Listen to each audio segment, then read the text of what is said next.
तो hello friends, welcome to the channel Tiki Brain. तो friends, आज से हम शुरू करने जा रहे हैं कक्षा 10वीं के गणित विषय की फ्री ऑनलाइन कोचिंग क्लासेस। जी हाँ फ्रेंड्स, आज से हम अपने चैनल पर वीडियो के माध्यम से कक्षा 10वीं के गणित विषय के सभी चैप्टर्स के बारे में पढ़ेंगे, सभी प्रश्नों भी हल करके दिखाएंगे। और हाँ फ्रेंड्स, आपके प्रैक्टिस के लिए रोजाना हम जो भी पढ़ाई करेंगे उससे रिलेटेड होमवर्क भी दिया जाएगा। अगले वीडियो में हम उसका सॉल्यूशन भी दिखाएंगे। और हाँ फ्रेंड्स, रोजाना हम जो भी पढ़ाई करेंगे, जितना भी पढ़ाई करेंगे, उसके प्रॉपर नोट्स भी आपको प्रोवाइड किया जाएगा। यह नोट्स की पीडीएफ आप कैसे प्राप्त कर सकते हैं, यह भी हम वीडियो में दिखाने वाले हैं। तो फिलहाल हम चलिए शुरू कर लेते हैं अपना बहुपद।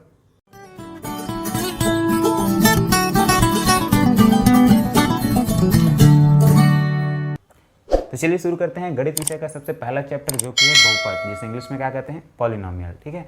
तो बहुपद अध्याय में आगे बढ़ने से पहले इस अध्याय के कुछ बेसिक टर्म्स हैं, कुछ बेसिक चीज़ें हैं, जैसे कि बहुपद की परिभाषा क्या होती है, बहुपद का निरूपण किस प्रकार किया जाता है, इसका स्टैंडर्ड फॉर्म क्या होता है, चर अचर राशियाँ क्या होती है, बहुपद के प्रकार कौन कौन से होती हैं। ठीक है। तो ये सभी चीज़ें हैं, इनके बारे में भी हम इस वीडियो में देखने वाले हैं। तो एक एक करके सबको देख लेते हैं। तो सबसे पहले देखते हैं बहुपद की परिभाषा। बहुपद की परिभाषा क्या होती है, ऐसे बीजी व्यंजक जिनमें एक या एक से अधिक पद होंगे उन्हें हम बहुपद कहेंगे या पॉलिनोमियल कहेंगे। अब नाम से पता चलता है बहुपद यानी कि एक से अधिक पद। ठीक है। तो अब सवाल ये आता है कि बहुपद हमें पता कैसे चलेगा कि बहुपद में पदों की संख्या कितनी है, बहुपद में कितने पद हैं। तो देखिए, बहुपद के जो पदों अलग अलग पद होते हैं उनको या तो प्लस चिन्ह डिवाइड करता है या माइनस चिन्ह डिवाइड करता है। कैसे, देखिए यहाँ पे 4x² एक है और 9x है। ठीक है, ये एक पद है और ये एक पद है, दोनों को डिवाइड कौन कर रहा है, ये प्लस चिन्ह। ठीक है। उसी प्रकार यहाँ पे 9x एक पद है और 3 एक पद है, दोनों को डिवाइड कौन कर रहा है, माइनस। ठीक है। कहने का मतलब ये है कि बहुपद के जो अलग अलग पद होते हैं उनको या तो प्लस चिन्ह डिवाइड करेगा या फिर माइनस चिन्ह, गुणा या भाग नहीं करता। जैसे कि यहाँ पे 4 और x² के बीच में कुछ नहीं है, इसका मतलब क्या है, गुणा है। लेकिन ये दोनों अलग पद हैं क्या, नहीं, ये दोनों एक ही पद हैं। उसी प्रकार यहाँ पे देखिए ये x² है और इसको भाग हो रहा है यहाँ पे 5 से। ठीक है, x² डिवाइड बाई 5, लेकिन ये दोनों अलग पद हैं क्या, नहीं, ये दोनों एक पद हैं। ठीक है। तो वही कहना वही है कि बहुपद के जो पद होते हैं उनको या तो प्लस चिन्ह डिवाइड करता है या फिर माइनस चिन्ह डिवाइड करता है, गुणा या भाग नहीं करता है। ठीक है। तो देख लीजिए यहाँ पे बहुपद में पदों की संख्या कितनी है, ये एक पद हो गया, ये एक पद हो गया और ये एक पद हो गया। ठीक है। तो टोटल पदों की संख्या कितनी है इसमें, 1 2 3। ठीक है। उसी प्रकार यहाँ भी पदों की संख्या कितनी है, 1 2 3। ठीक है। आगे बढ़ते हैं, बहुपद का निरूपण। तो बहुपद का निरूपण किस प्रकार किया जाता है, जैसे कि अब हम समीकरण पढ़ते हैं, समीकरण बनाते हैं, तो हम मानते हैं कि माना कि वह संख्या x है, माना कि पेन की कीमत 100 रुपये है, इस प्रकार से मानते हैं ना। तो उसी प्रकार से यदि हम बहुपद को मानेंगे तो हम मानेंगे कि माना कि वह बहुपद px है, माना कि वह बहुपद qx है, या फिर माना कि वह बहुपद gx है, या फिर rx है। ठीक है। इस प्रकार से बहुपद का निरूपण किया जाता है। इस प्रकार हम इसको लिख सकते हैं, इसको अगर हम लिखना चाहें तो इस प्रकार लिख सकते हैं, बहुपद px बराबर। ठीक है, बहुपद को इस प्रकार से निरूपण किया जाता है। ठीक है, ये px है। चलिए अब देख लेते हैं बहुपद का मानक रूप, स्टैंडर्ड फॉर्म ऑफ पॉलिनोमियल्स। तो स्टैंडर्ड फॉर्म कहने का मतलब है कि एक ऐसा रूप जिसमें हम सभी बहुपद को शो कर सकते हैं, उसके फॉर्म में हम सभी बहुपद को दर्शा सकते हैं। ठीक है। बहुपद का स्टैंडर्ड फॉर्म क्या होता है, देखिए a0 x⁴n plus a1 x⁻n−1 a2 x⁻n−2 a3 x⁻n−3 dash dash dash आगे an पदों तक। ठीक है। यहाँ पे ये इस प्रकार है, x⁻, ये आगे बढ़ते बढ़ते जाएगा तो ये n-n हो जाएगा, ये क्या हो जाएगा, 0 हो जाएगा। तो x का घात 0 यानी क्या हो जाएगा, 1। तो इस प्रकार से यहाँ पे इसलिए इसको an ही लिखा गया है। ठीक है, इस प्रकार से। ठीक है। तो ये एक स्टैंडर्ड फॉर्म होता है बहुपद का। इस प्रकार इसी फॉर्म में हम सभी बहुपद को दर्शा सकते हैं। ठीक है, यही होता है इसका स्टैंडर्ड फॉर्म। अब इसमें अलग अलग पद हैं, वो सभी पद कौन कौन से हैं, क्या कहेंगे उन्हें। तो देखिए a0 a1 a2 a3 a4 आगे डेस n पदों तक। ठीक है, ये गई है।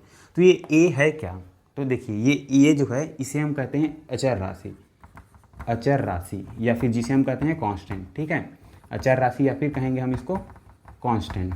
ठीक है, अचर राशि कांस्टेंट, इनके जगह पे कोई भी एक अचर राशि होगी, जैसे कि 1 2 3 4 5 कुछ भी, जैसे कि यहाँ पे देख सकते हैं 4x² 9x3।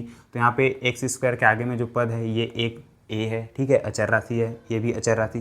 ठीक है। अचर राशि चर राशि क्या होती है इसके बारे में भी पढ़ेंगे, फिलहाल यहाँ देख लेते हैं।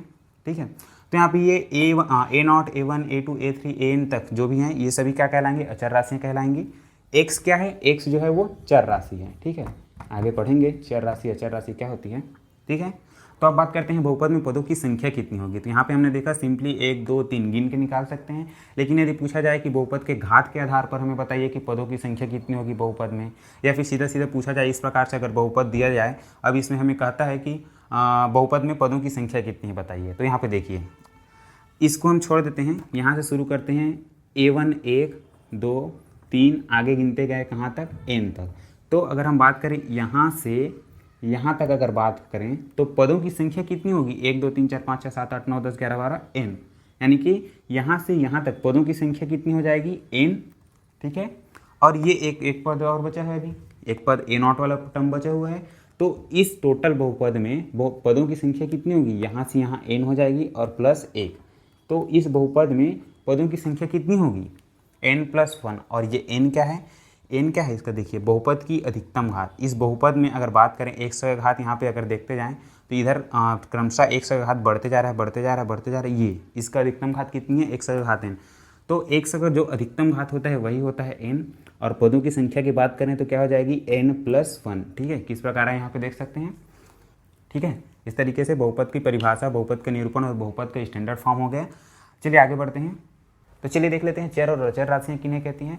चर राशि अर्थात इंग्लिश में से क्या कहते हैं, वेरिएबल, ठीक है। तो देखिए चर राशि किन्हें कहते हैं, ऐसी राशियाँ जिनके मान अलग अलग जगहों में अलग अलग होती है, उन्हें हम चर राशि कहेंगे, ठीक है। अब एग्जाम्पल के जैसे कि हम कॉल पे बात कर रहे हैं किसी से और वो हमसे कह रहा है सामने वाला कि यहाँ पे हवा बहुत तेज़ चल रही है। इसका मतलब क्या है कि हवा की गति जो है वहाँ ज़्यादा है, और उसके कंपेयर में अगर अपने यहाँ हवा की गति कम होगी या उससे भी ज़्यादा हो सकती है ना। तो कहने का मतलब है कि हवा की गति वहाँ अलग है और यहाँ अलग है। तो हवा की गति जो राशि है उसे हम क्या कह सकते हैं, चर राशि कह सकते हैं, क्योंकि उसका मान वहाँ अलग है और यहाँ अलग है, ठीक है। उसी प्रकार प्रश्नों में हम XYZ, जैसे कि अब सभी प्रश्नों में तो हम मानते हैं कि माना कि सिक्कों की संख्या x है, माना कि एक पेन की कीमत x है। तो सभी प्रश्नों में हम XYZ ही मानते हैं, लेकिन सभी प्रश्नों में x का मान अलग अलग मिलता है ना। तो वही कहने का मतलब है कि चर राशियाँ ऐसी राशियाँ होती हैं जिनके मान अलग अलग जगहों में अलग अलग होती हैं, ठीक है। उनके मान बदलते रहते हैं, उन्हें हम चर राशियाँ कहेंगे, ठीक है। चर राशियों को XYZ PQR से हम शो कर सकते हैं, ठीक है, दर्शा सकते हैं इससे। अचर राशि की बात करते हैं। अचर राशि किन्हें कहेंगे, तो अचर राशि मतलब चर का उल्टा।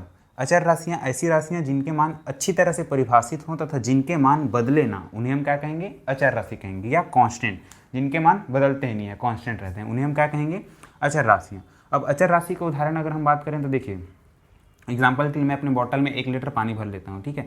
अब दूसरी जगह जाऊँगा तो उस जगह में भी वो 1 लीटर ही रहेगा, ठीक है। उसी प्रकार अगर मान लेते हैं इस पेन की लंबाई, अगर मान लेते हैं इस पेन की लंबाई 5 इंच है, ठीक है, लगभग 20 सेंटीमीटर मान लेते हैं, इसकी लंबाई क्या है, मान लेते हैं 20 सेंटीमीटर है। तो यहाँ भी 20 सेंटीमीटर रहेगी, दूसरी जगह जाएंगे तो भी इसकी लंबाई 20 सेंटीमीटर रहेगी, वो मान बदलने वाला नहीं है, ठीक है। तो ऐसे मान को हम क्या कहते हैं, जो अलग अलग जगहों में बदले ना, उन्हें हम क्या कहेंगे, अचर राशियाँ कहेंगे, ठीक है। अचर राशि जैसे कि 1 9, अब एक संख्या है, एक तो एक ही रहेगी, यहाँ हो चाहे दूसरी जगह पे, ठीक है। 9 एक संख्या है, उसका मान भी यहाँ भी सेम है, दूसरी जगह में भी सेम रहेगा, ठीक है, ठीक है। इस तरीके से चर राशियाँ जिनके मान अलग अलग जगहों में अलग अलग होती है, चर राशि कहेंगे। अचर राशि जिनके मान अलग अलग जगहों में भी सेम रहते हैं, ठीक है, जिनके मान अलग अलग जगहों में भी सेम रहता है, कोई बदलता नहीं है, उन्हें हम क्या कहेंगे, अचर राशियाँ कहेंगे, ठीक है। तो चलिए आगे बढ़ते हैं। तो देखिए हमारे पास तो व्यंजक बहुत सारे आएंगे, तो हमें अब पता करना है कि किसे हम बहुपद कहेंगे, किसे हम बहुपद नहीं कहेंगे, ठीक है। बहुपद की पहचान क्या क्या होती है। तो देखिए इस तरीके के प्रश्न ऑब्जेक्टिव प्रश्न या फिर खाली स्थान प्रश्न में पूछ सकते हैं। इस तरीके से प्रश्न एक नंबर वाले प्रश्न पूछे जाते हैं। ज़्यादातर सही विकल्प में ऐसे प्रश्न पूछे जाते हैं कि इनमें से कौन सा बहुपद है अथवा कौन सा बहुपद नहीं है, ठीक है। कॉम्पिटिटिव एग्जाम में भी ऐसा प्रश्न पूछ सकता है। तो चलिए देख लेते हैं किसे हम बहुपद कहेंगे और किसे हम बहुपद नहीं कहेंगे। तो देखिए सबसे पहला बहुपद हम किसे कहेंगे, तो सबसे पहला है कि व्यंजक में एक या एक से अधिक पद हो, कम से कम एक पद होना चाहिए, एक से अधिक पद होंगे तो भी हम उसे व्यंजक कहेंगे, बहुपद कहेंगे, ठीक है। ऐसे व्यंजकों को जिनमें एक या एक से अधिक पद हो। दूसरा क्या बोल रहे हैं, व्यंजक में चर तथा अचर दोनों राशियाँ हों, ठीक है। व्यंजक में चर और अचर दोनों राशियाँ हों तभी हम उन्हें क्या कहेंगे, बहुपद कहेंगे, ठीक है। तीसरा कंडीशन क्या कह रहा है, चर का घात धनात्मक पूर्णांक ही हो अथवा शून्य हो। इसका मतलब क्या है, चर यानी कि जैसे कि 100 का घात जो होता है तो जो घात है वो धनात्मक होना चाहिए, ऋणात्मक नहीं होना चाहिए, पूर्णांक होना चाहिए अथवा शून्य हो, ठीक है। जैसे कि हमने पहला एग्जाम्पल दिया था वही देख लेते हैं, 4x² - 9x + 3, ठीक है। तो देख लेते हैं कि ये बहुपद है कि नहीं, ये तीनों कंडीशन को फॉलो करता है कि नहीं। तो देखिए सबसे पहला व्यंजक में एक या एक से अधिक पद हो, तो हाँ इसमें एक से अधिक पद हैं, 3 पद हैं इसमें। व्यंजक में चर तथा अचर दोनों राशियाँ हों, हाँ इसमें चर राशि है, एक चर राशि है। अचर राशियाँ भी हैं 4, 9, 3, ठीक है। तो दूसरा कंडीशन को भी फॉलो करें। अब तीसरा क्या बोल रहा है, चर का घात धनात्मक पूर्णांक हो। अब चर कौन कौन सा भाई, यहाँ पे x है, x का घात 2 है, यहाँ पे x का घात 1 है, यहाँ पे x का घात कुछ नहीं है मतलब शून्य है। हम जानते हैं x का घात शून्य बराबर क्या होता है, 1 होता है, इसलिए यहाँ पे ठीक है। तो तीसरा कंडीशन भी फॉलो कर रहे हैं, इसका घात जो है वो धनात्मक है, ऋणात्मक नहीं है, ठीक है। दूसरा पूर्णांक है। पूर्णांक कहने का क्या मतलब है, देखिए x का घात या तो 1 होना चाहिए या 2 होना चाहिए या फिर 3 होना, कुछ भी हो x का घात, लेकिन इस प्रकार से नहीं होना चाहिए x का घात 3/2 या फिर x का घात 9/5।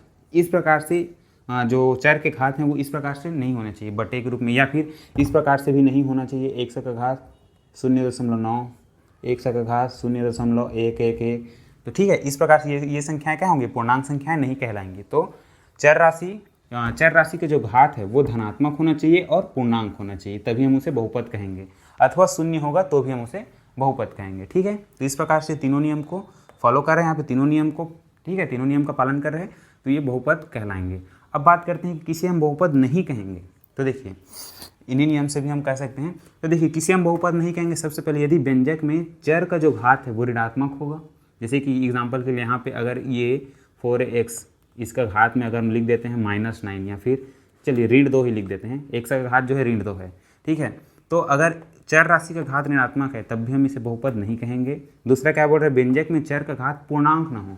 पूर्णांक ना हो मतलब एग्जाम्पल के लिए चलिए इसको रहने देते हैं ऐसे ही। एक और उदाहरण लिख लेते हैं, 5x⁻2/3 + 2x-2, इस प्रकार से, ठीक है। तो देखिए यहाँ पे x का घात ये पूर्णांक नहीं है। दूसरा चीज़ यहाँ पे x का घात ये ऋणात्मक है, ऋणात्मक नहीं होना चाहिए। ऐसे कंडीशन अगर हमें देखने को मिलते हैं कि चर राशि का जो घात है वो पूर्णांक नहीं है या फिर चर राशि का जो घात है वो ऋणात्मक है, तब के केस में हम क्या कहेंगे, उसे बहुपद नहीं कहेंगे, ठीक है। ठीक है, इस तरीके से हम पहचान सकते हैं कि बहुपद किसे हम बहुपद कहेंगे, किसे हम बहुपद नहीं कहेंगे, ठीक है। तो चलिए यहाँ पे कुछ उदाहरण दिए गए हैं, इन उदाहरणों में से हमें बहुपद की पहचान करना है कि इनमें से कौन सा व्यंजक बहुपद है, कौन सा व्यंजक बहुपद नहीं है।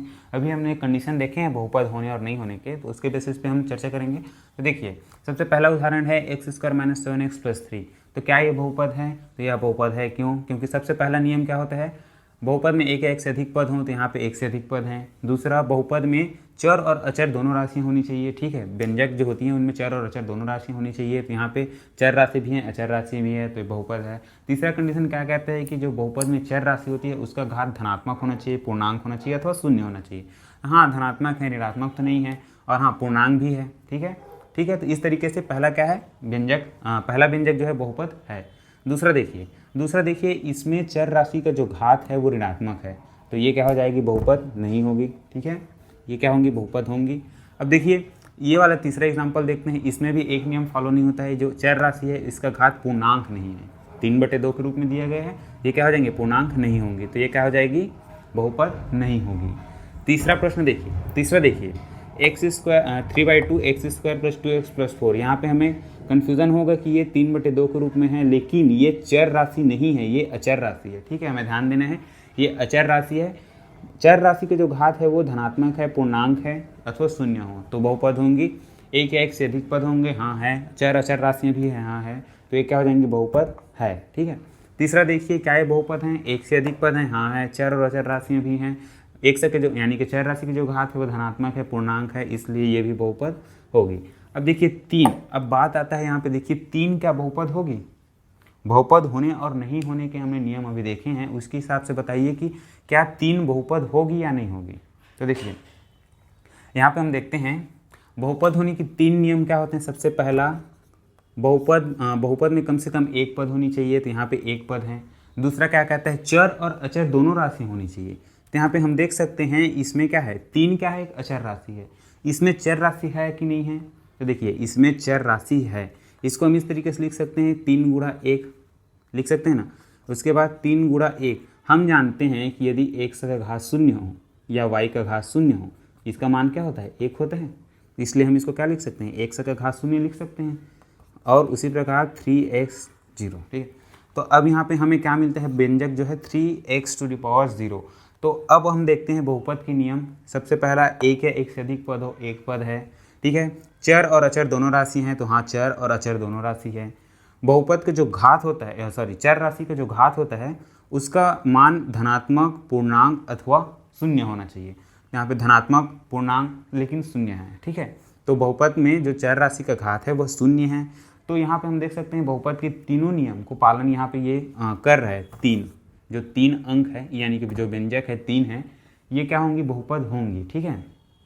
ठीक है, इस तरीके से जितनी भी संख्याएं हैं 1, 2, 3, 10, 15, 50 जो भी संख्याएं हैं उन सभी संख्याओं को भी हम बहुपद कहेंगे, ठीक है। बहुपद के कौन से प्रकार में हम इन्हें शामिल करेंगे, किस प्रकार के बहुपद इन्हें कहेंगे, वो अभी हम बहुपद के प्रकार पढ़ने वाले हैं, उसमें देखेंगे। तो चलिए अब देख लेते हैं बहुपद के प्रकार कौन कौन से होते हैं। तो देखिए जो बहुपद के प्रकार हैं उसको अलग अलग कैटेगरी में डिवाइड किया गया है, अलग अलग आधार पर अलग अलग प्रकार में बांटा गया है। सबसे पहले देखिए टाइप्स ऑफ पॉलिनोमियल में सबसे पहले on the basis of term, पदों के आधार पर कौन कौन से बहुपद होते हैं।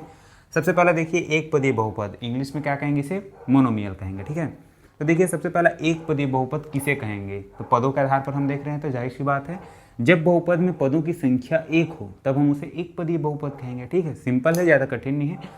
मोनोमियल्स या फिर एक पदीय बहुपद किन्हें कहेंगे, जब बहुपद या व्यंजक में पदों की संख्या 1 हो तब हम उन्हें मोनोमियल या फिर एक पदीय बहुपद कहेंगे। एग्जाम्पल के यहाँ पे देख सकते हैं 3x2 6x², ठीक है। अब देखिए 6x² है, अगर ये पूरा होना चाहे तो 6x² प्लस एक के साथ कुछ संख्या गुणा होगा प्लस अचर राशि यहाँ पे, ठीक है। कुछ तो हो सकता है यहाँ पे अचर राशि ही शून्य हो और ये अचर राशि भी शून्य हो, तो ये टोटल 0 हो गया, ये भी 0 हो गया, तो ये पद ही नहीं है। सिंपल से क्या बचा है, एक ये वाला पद, ठीक है। तो इसलिए यहाँ पे पदों की संख्या कितनी है इसमें, 6x², सिर्फ एक ही पद है, ठीक है। कन्फ्यूज नहीं होना है इसमें।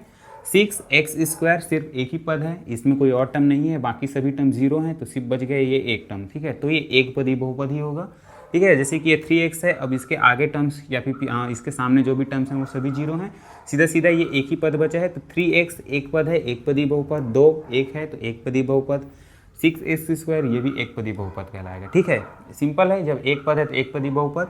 उसी प्रकार से देखिए द्विपदी बहुपद, बिनोमियल्स, इंग्लिश में से क्या कहेंगे, बिनोमियल्स कहते हैं। जब किसी व्यंजक या बहुपद में पदों की संख्या 2 हो तब उसे द्विपदी बहुपद कहेंगे, ठीक है। नाम से पता चलता है जब 2 पद हो बहुपद या व्यंजक में तब उसे द्विपदी बहुपद कहेंगे, ठीक है। इंग्लिश में से बिनोमियल्स कहते हैं।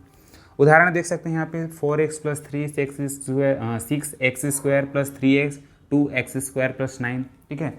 बहुपद में पदों की संख्या क्या है, 2 है, इसमें भी 2 पद हैं, इसमें भी 2 पद हैं। जैसे कि इसमें बताया ये हो सकता है इसके आगे एक और अचर है जो कि शून्य हो, तो भाई अब ये शून्य है तो अगला पद ही शून्य हो गया, बच गया सिर्फ 2 पद, पदों की संख्या 2 है तो इसे द्विपदी बहुपद कहेंगे, ठीक है। एकदम सिंपल है। तो चलिए पदों के आधार पर अब बहुपद के आगे एक प्रकार देखते हैं। एक पदी और द्विपदी बहुपद देख लिया, उसी प्रकार अगला होता है त्रिपदी बहुपद। त्रिपदी बहुपद इंग्लिश में से कहते हैं ट्रिनोमियल्स।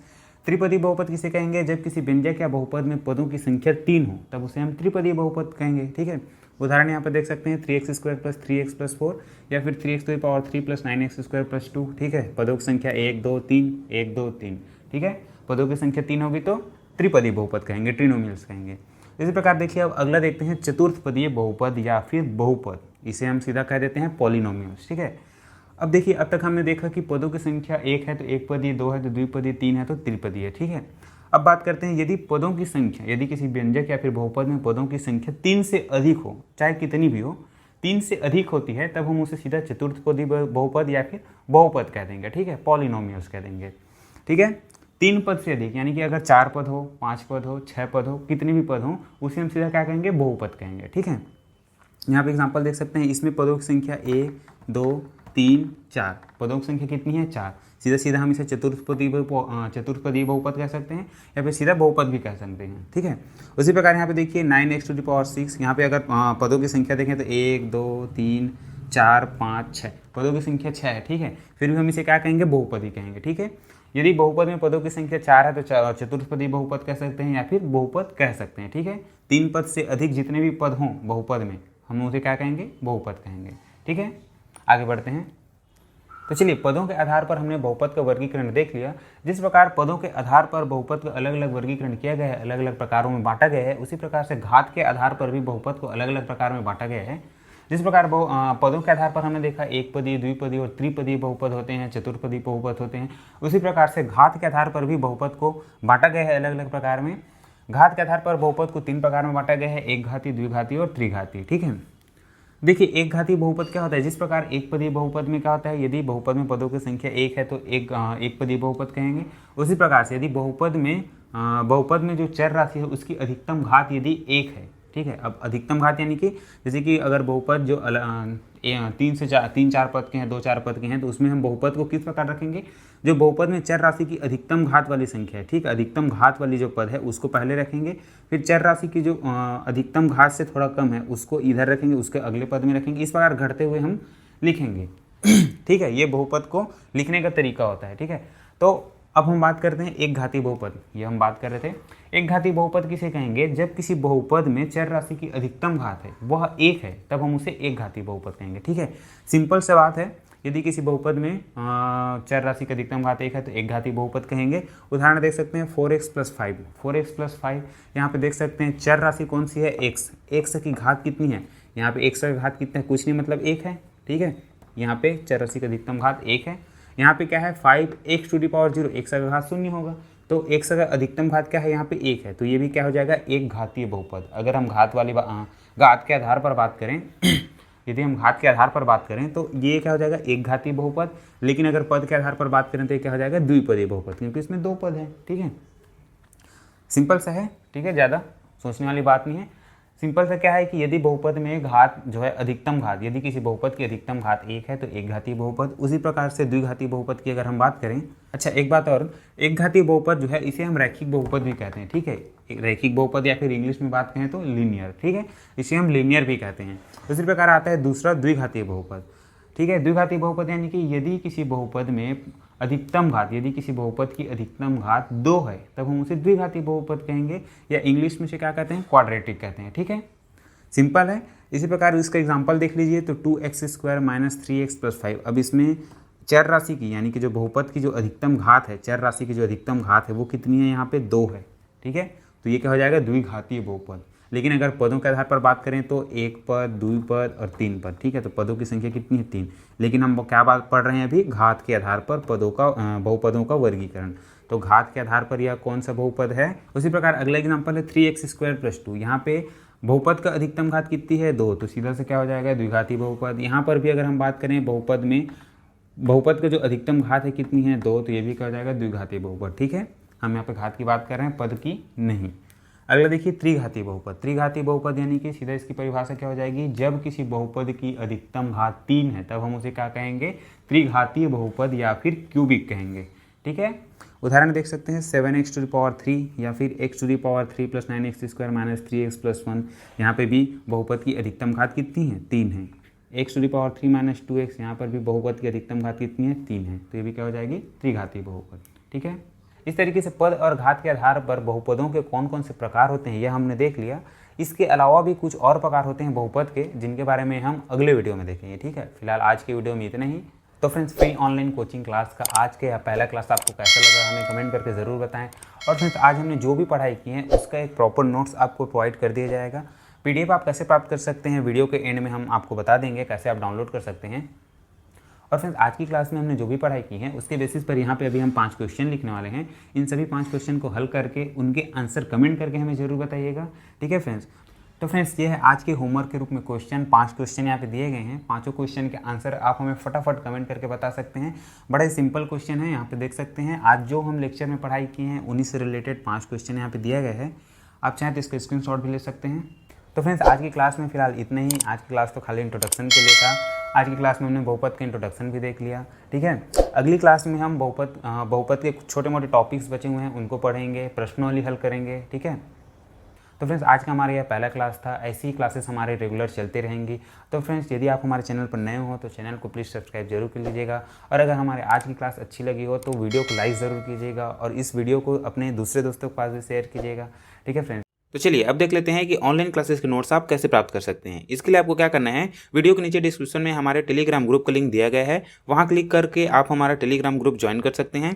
टेलीग्राम ग्रुप पर रोजाना क्लास खत्म होने के बाद ही रोजाना नोट्स शेयर कर दिया जाएगा, जिसको आप इजिली डाउनलोड कर सकते हैं। यहाँ जो आपको नोट्स मिलेंगे वो PDF फॉर्मेट में होंगे, जो कि पासवर्ड प्रोटेक्टेड होंगे, यानी कि इसमें पासवर्ड लगा होगा, जिसका पासवर्ड होगा tricky brain PDF TRICKBRAIN PDF। ध्यान रहे कि इसमें जो पहला लेटर है यानी कि T है वो कैपिटल रहेगा और एंड में जो 3 लेटर है यानी कि PDF वो कैपिटल में रहेंगे यानी कि बड़े अक्षर में रहेगा। तो आई होप कि आपको हमारी क्लासेस अच्छी लग रही होगी। यदि हमारी क्लासेस अच्छी लग रही है तो वीडियो को लाइक और चैनल को सब्सक्राइब करना ना भूलें और अपने दूसरे दोस्तों के पास भी शेयर जरूर करें। तो मिलते हैं अगली क्लास में, तब तक के लिए थैंक यू फ्रेंड्स।